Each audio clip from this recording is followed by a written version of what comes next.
नमस्कार साथियों, जय हिंद। मैं रविंदर अलोट पाठशाला में आपका स्वागत है।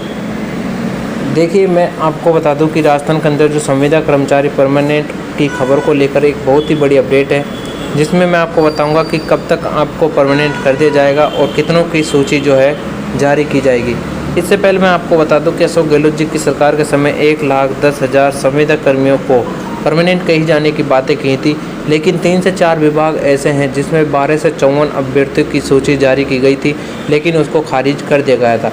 खारिज होने का कारण क्या था, मैं आपको बता दूं कि जो जनरल वाले कैंडिडेट है उसमें कुछ ऐसे जनरल थे जिसकी आयु को लेकर, और दूसरी जो स्टेज थी वह कारण था कि जो परमानेंट जो लोग हुए थे जिनकी लिस्ट में जारी किया गया था उनके 3 साल वालों को भी उसमें नाम था, लेकिन जो 15 वर्ष से अधिक संविदा बेस पर जो अपनी सेवाएं दे रहे हैं उनका उस लिस्ट में नाम नहीं था। इस वजह से उसको क्या कर दिया, खारिज कर दिया गया था।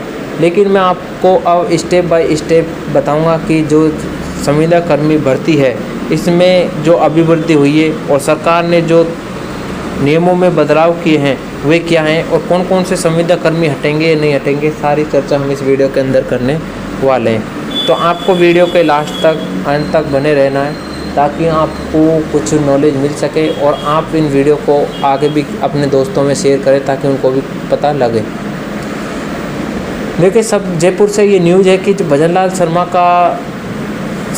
सरकार का सबसे बड़ा तोहफा ये है कि संविदा कर्मी अब नियमित होंगे ही होंगे।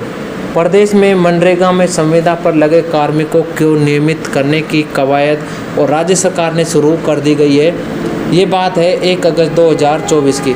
Rajasthan contractual to civil post rule 2022 के तहत ये नियमित होंगे। ये मैं आपको बार बार बता रहा हूँ, ये विभाग ने भी बताया है कि जो आप परमानेंट होंगे वे किस नियम के तहत होंगे। वे होंगे Rajasthan contractual to civil post rule 2022 के तहत। उसके बाद कीर्ति वर्मा का एक ट्वीट है, आप यहाँ से देख सकते हैं राजस्थान से, कि प्रदेश में मनरेगा में संविदा पर लगे कार्मिकों को नियमित करने की कवायद राज्य सरकार ने शुरू कर दी है। उसके बाद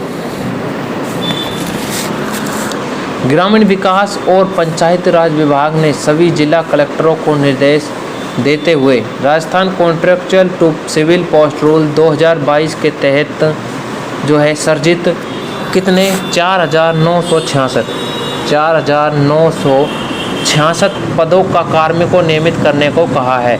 इन पदों की प्रशासनिक स्वीकृति 7 मार्च 2024 को की जाएगी। कब की जाएगी? 7 मार्च 2024 को की गई थी।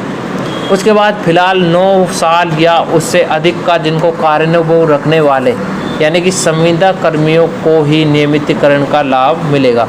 अब इसमें बात कह दी है 9 वर्ष वालों की। उस दिन से चर्चा यही चल रही है कि 9 वर्ष वाले होंगे, 15 वर्ष वाले होंगे या 6 वर्ष वाले होंगे। तो इन्होंने फाइनल बोल दिया कि 9 साल या उससे अधिक का कार्यानुभव रखने वाले संविदा कर्मियों को ही नियमितीकरण का लाभ मिलेगा।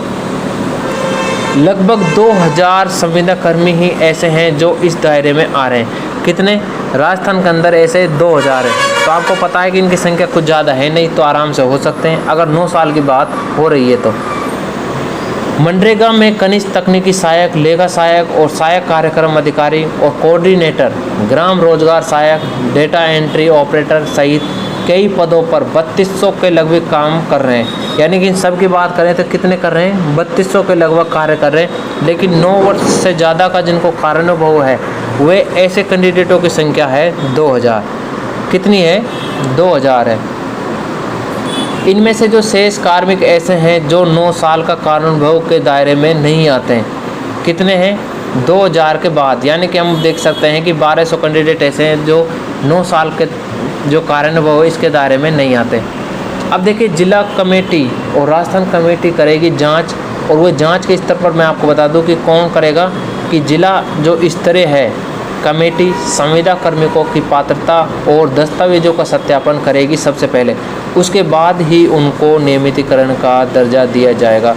ये मैं आपको बता दूं। तब इनकी पात्रता, डॉक्यूमेंट्स वेरिफिकेशन, दस्तावेजों का सत्यापन होने के बाद ही इनको परमानेंट किया जाएगा। और मनरेगा में बात करें तो संविदा कर्मियों को ही नियमित करने के लिए 9 साल से उससे भी अधिक जो सेवा अवधि की गणना कब तक मानी गई है, तो 1 अप्रैल 2024 को आधार मानकर की जाएगी। ये जांच कमेटी का क्या है? आदेश है। अब देखो इनका कहना क्या है, मैं एक बार आपको बता दूं कि जो संविदा कर्मियों में 2000 के लगभग संविदा कर्मी ऐसे हैं जो 9 साल से अधिक काम करने का अनुभव है और 1200 कैंडिडेट ऐसे हैं जो 9 साल के कार्यानुभव के दायरे में नहीं आते हैं। तो इस बात का आप विशेष ध्यान रखें। उसके बाद इसके जो